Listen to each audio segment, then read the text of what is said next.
De nouveau à Redon. C'est peut-être la 5e ou la 6e fois que je reviens ici. Je l'aime bien, cet endroit.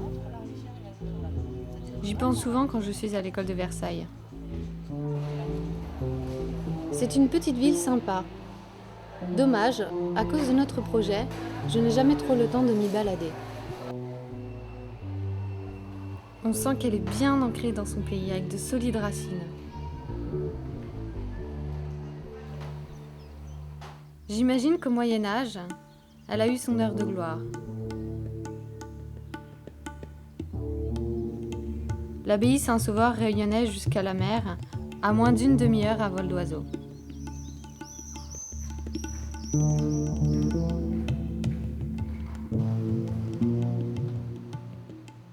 C'est tout sauf une ville dortoir. Il y a plein d'assauts et des petites boutiques sympas. En plus, le site du transformateur est à 2 pas du centre-ville. C'est bien, j'ai juste à traverser la Vilaine. Pourtant, les Redonnais n'ont pas trop l'habitude de venir par ici. C'est peut-être dû au traumatisme des inondations, à répétition depuis une dizaine d'années. Bien avant le barrage d'Arzal, on pouvait observer l'influence des marées jusqu'à Redon. Bâtie à la confluence de la Vilaine et de l'Oust, elle a été un grand port fluvial et maritime jusqu'au XIXe siècle.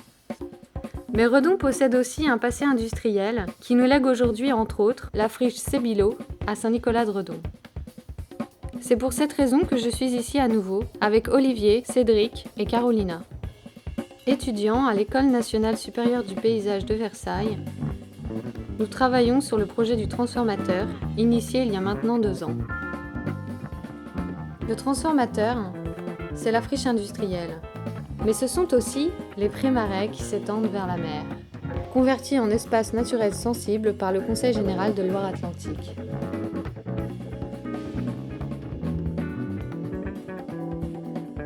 Ici, on a le marais de Saint-Nicolas de Redon, sur lequel il y a une préemption au titre de l'espace naturel sensible par le Conseil général de Loire-Atlantique. Les parcelles sont soit pâturées, soit fauchées. Quelques parcelles sont à acquérir en priorité, celles qui sont en train de s'enfricher ou de se boiser. Et c'est sur ces parcelles qu'il y a une priorité à donner par le Conseil général. On souhaite que les agriculteurs puissent continuer à l'entretenir tel qu'ils le font actuellement. Ils l'entretiennent très bien et on pense que c'est des très bons partenaires de cette gestion du marais. Je me suis installé en 68. Alors là, on avait la une barre de coupe latérale avec les. Oui. À marcher du 3e point, la prise de force. J'ai vu couper une fois je ne sais plus en quelle année ça fait. Au mois de juin, le foin était coupé. Il était venu à un raz de marée. Ah ben non, Dieu, ça avait ramené ça de la mer. Là, tout le foin arrivait sur le bord de la Vilaine. Même mes parents n'ont jamais vu ça, au mois de juin. Ah non, on n'a jamais vu ça. Bon, c'était un coup de vent qui était venu de la mer, ça. Puis on était seuls dans le bord, là. C'est nul, là, mais ça s'est jamais vu, bon, au mois de juin, à la période de couper du foin. Dégager les points de rencontre entre les douves, ça permet de mieux comprendre le réseau hydrographique, c'est-à-dire la grande douve là, qui vient du sud et qui se jette dans celle-là, et l'étier qui vient à la rencontre de cette grande douve. Donc, on va prendre nos engins de défricheur et puis on va essayer de mettre en valeur quelques saules et déboucher, enfin tout au moins marquer les jonctions, pour qu'on les lise bien, qu'on arrive à comprendre ce qui se passe là et ce qui a besoin d'être fait par la suite. Par la suite, ce sera la mécanique, ce ne sera pas à la main de recalibrer un peu ces ruisseaux. On en aurait bien besoin.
commence à défricher et en fait on a des points de vue à travers la machine à vapeur et en fait on voit la dalle.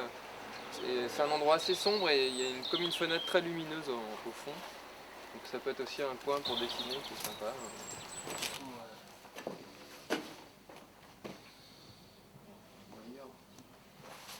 Pour l'instant, on fait un petit essai de comment un peu désengorger la machine à vapeur et la rendre visible.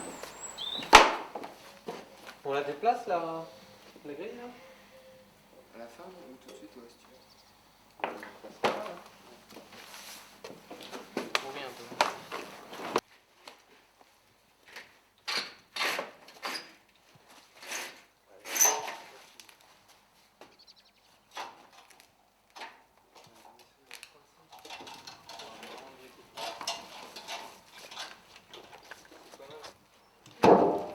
On devrait faire peut-être un niveau de promenade surélevée en palette, on ne sait pas trop encore, pour être vraiment au niveau des fenêtres et pouvoir voir jusqu'à l'ouverture dans les pré-marais qui se situe là-bas, de l'autre côté à travers la machine à vapeur. Cette idée du bois transformé, bien poli, et puis du bois qui repousse, et comment les deux vont jouer, comment ça va faire ressort aussi, tout ça. Moi je trouve que voilà, il y a plein de choses à penser dans ce...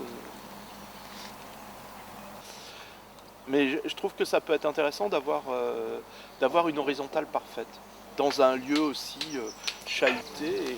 Et c'est ça aussi le dessin, c'est trouver un équilibre dans ces niveaux, quoi. Tu as viré déjà t'as viré tout là déjà les arbres. C'est des démons qui me hantent depuis longtemps, je vais en parler avant.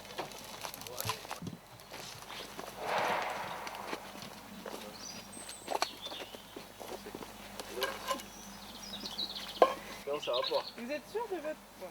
Oh, moi c'est pas mon truc, alors je suis sûr de rien. Tu vois, ça paraît plus logique finalement de marcher comme ça que sur une... non, sur une- Bah, si, non, parce mais que c'est pas on a super déjà compliqué, tellement quoi. de directions avec nos barres et tout, les lignes des arbres et c'est tout, que si t'en rajoutes encore plus au sol, ça va être un peu lourd quoi. Ce qui peut le ralentir, c'est qu'il y ait ici par exemple un siège Voilà, ou quelque c'est chose ça. comme ça. Ça, ce serait peut-être plus intéressant. On n'a pas dit une chaise, on va dire un siège. Les autres, hein, on va essayer de les mettre, comme ça on verra.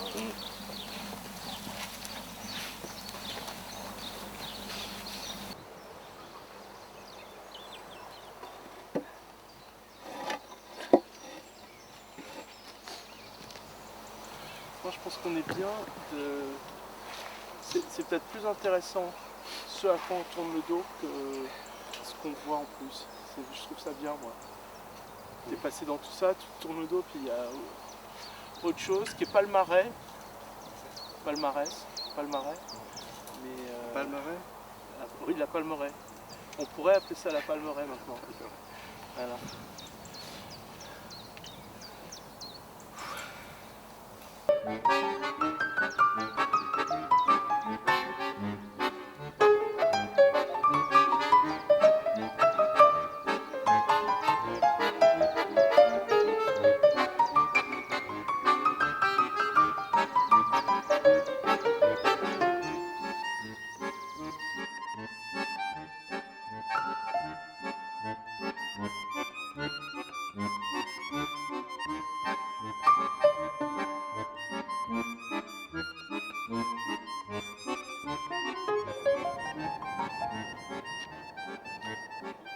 Rien faire entrer sur le site et rien faire sortir du site, c'est pas courant. C'est séduisant. Ouais, carrément. Carrément.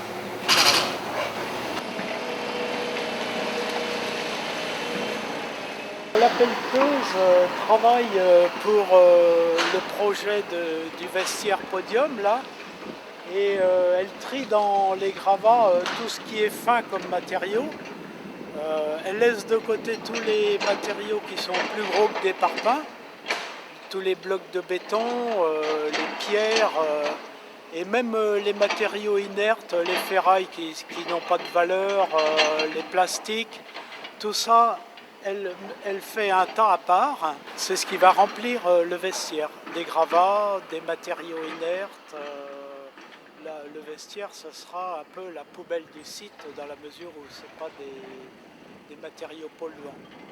L'essai du podium, c'est la transformation de l'ancien magasin de la CMS en terrasse.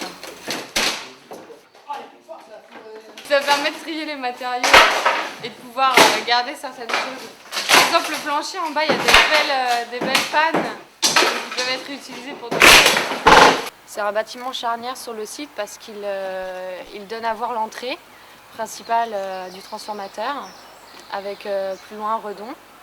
Et plus au sud, lorsqu'on aura démonté le hangar à bois, il donnera vers l'ouverture qui mène à la jetée puis au marais. Et en fait, il y a 1 an et demi, l'équipe s'était engagée à ne rien sortir et ne rien rentrer du site. Là, on rassemble tout à un endroit et on crée une terrasse, donc on crée de l'espace public. J'aime bien tout ce qui sort de l'ordinaire. Et là, c'est carrément le cas parce que là, c'est un pot de fleurs géant. Donc ça, c'est rigolo. Donc alors là, on est en train de trier le bois pour le remettre, on le met sur palette et on l'envoie après donc, dans le bâtiment qui va être, où la toiture est enlevée. Et il me semble que normalement le bois est stocké pour qu'il puisse pourrir. Qu'est-ce que c'est ça? C'est du terreau pour les plantations de villes, le fleurissement des villes. Ouais. On le récupère pour mettre sur le bois pour que ça pourrisse plus vite.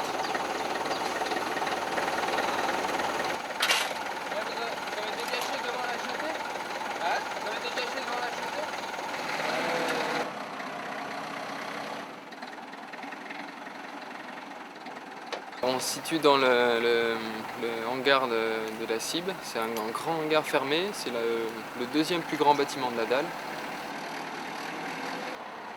C'est un bâtiment qui est fermé, donc pour nous ça représente un intérêt pour stocker du matériel et toutes les ressources qu'on retrouve sur le site et qu'on a besoin de garder à l'abri. On a dans ce hangar une vocation de stockage par les grands racks de 6 mètres de haut. L'idée aussi c'était de garder cette idée d'économie, de tri des matériaux, de tri des ressources. On s'est dit pourquoi ne pas ranger nous le bois qu'on trouvait sur le site plutôt que de le brûler tout simplement.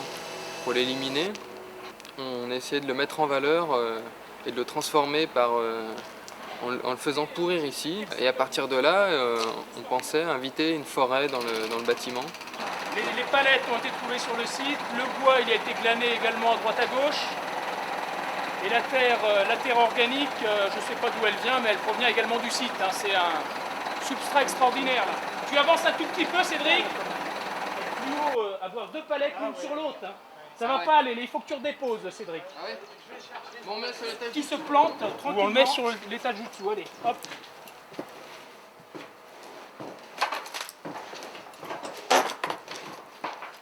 Si tu as la possibilité d'avoir la même, elle va bien. Mais la réhausse suffira. Hein. D'accord, j'en remets une autre. Oui. Vous n'avez pas besoin. C'était la première opération, c'était découvrir le toit. Et là, au contraire, toutes les structures métalliques vont avoir un rôle éducateur formidable là, pour avoir des arbres qui montent, qui filent. Et tous les gros blocs servent à quoi alors? Eh ben, ils vont être utilisés après, plus tard, pour construire une digue qui est en projet pour protéger en fait les maisons de la digue. D'accord. Donc c'est quoi essentiellement? C'est du béton? Oui, que du béton. Oui. C'est que du béton? Oui. On est en train de faire un essai de digue en vue de bien caler le projet concernant les travaux de protection contre les inondations. L'école a fait un essai de digue et on a remanié cette formule pour bien l'adapter en profitant justement de ce qui avait été fait. Et là maintenant c'est encore un autre essai qu'on fait avec l'entreprise AIRE, entreprise d'insertion, qui a souhaité voir le temps qu'il lui fallait pour le faire. Alors ça consiste en tri de matériaux de démolition qui sont ici, pour les réutiliser pour faire le devant de la digue le devant étant le côté site, et en abattage de bois qui a été fait aussi, pour faire le derrière de la digue côté espace protégé contre les inondations. Donc là, il y a toute une équipe qui travaille, qui est en train de construire des murets là-bas, murets en bois, murets en pierre, à transporter les matériaux. L'entreprise d'insertion, c'est une entreprise, entre autres à but social, qui va se placer sur les mêmes secteurs que l'entreprise classique, c'est-à-dire le marché. Et puis, il y a aussi la commune de Saint-Nicolas qui fait le terrassement, évacue les remblais et apporte de l'argile qui va faire le noyau de la digue, la partie étanche qui sera protégée par le muret de matériaux devant et le muret de bois derrière.